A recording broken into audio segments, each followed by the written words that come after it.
কংগ্রেসের প্রতিষ্ঠা দিবস উপলক্ষে দুই কথা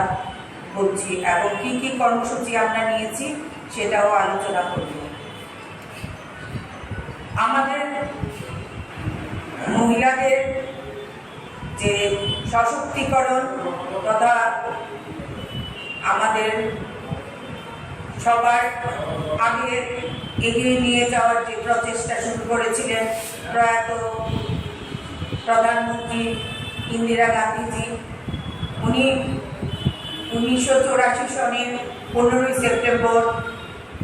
মহিলা কংগ্রেসের প্রতিষ্ঠা করেছেন এবং আমাদের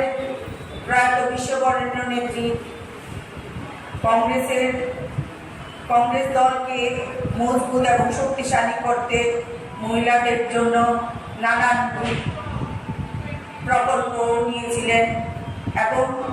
তারপরে প্রয়াত প্রধানমন্ত্রী শ্রী রাজীব গান্ধীজি মহিলা ক্ষমতায়নের জন্য 33% সংরক্ষণ লোকসভা ত্রিস্তর পঞ্চায়েত থেকে শুরু করে লোকসভা বিধানসভা সমস্ত নির্বাচনে যাতে মহিলারা তাদের অগ্রণী ভূমিকা নিতে পারে তার জন্য প্রচেষ্টা করেছেন। কিন্তু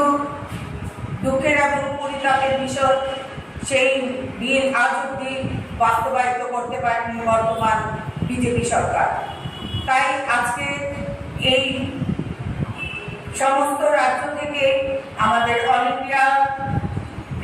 মহিলা কংগ্রেস প্রেসিডেন্ট শ্রীমতী নেতা ডিসুজা আমাদের নির্দেশ দিয়েছেন সমস্ত রাজ্যে যেন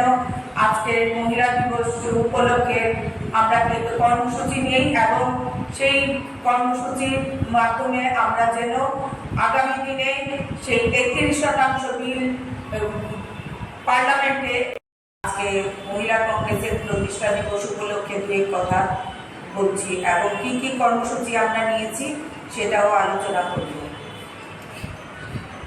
আমাদের মহিলাদের যে সশক্তিকরণ তথা আমাদের সবার আগে এগিয়ে নিয়ে যাওয়ার যে প্রচেষ্টা শুরু করেছিলেন প্রয়াত প্রধানমন্ত্রী ইন্দিরা গান্ধীজি, উনি 1984 সনের 15ই সেপ্টেম্বর মহিলা কংগ্রেসের প্রতিষ্ঠা করেছেন এবং আমাদের প্রয়াত বিশ্ববরেণ্য নেত্রী কংগ্রেস দলকে মজবুত এবং শক্তিশালী করতে মহিলাদের জন্য নানান প্রকল্প নিয়েছিলেন এবং তারপরে প্রয়াত প্রধানমন্ত্রী শ্রী রাজীব গান্ধীজি মহিলা ক্ষমতায়নের জন্য 33%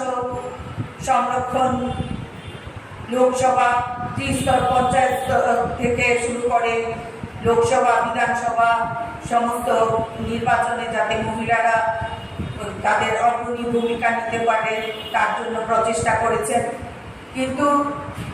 দুঃখের এবং পরিতাপের বিষয়, সেই বিল আজ অব্দি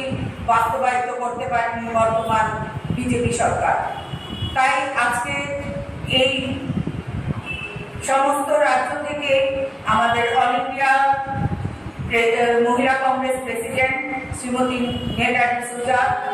আমাদের নির্দেশ দিয়েছেন সমস্ত রাজ্যে যেন আজকের মহিলা দিবস উপলক্ষে আমরা কর্মসূচি নিই এবং সেই কর্মসূচির মাধ্যমে আমরা যেন আগামী দিনে সেই 33% বিল পার্লামেন্টে আজকে মহিলা কংগ্রেসের প্রতিষ্ঠা দিবস উপলক্ষে দুই কথা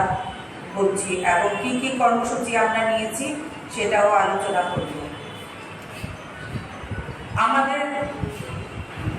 মহিলাদের যে সশক্তিকরণ তথা আমাদের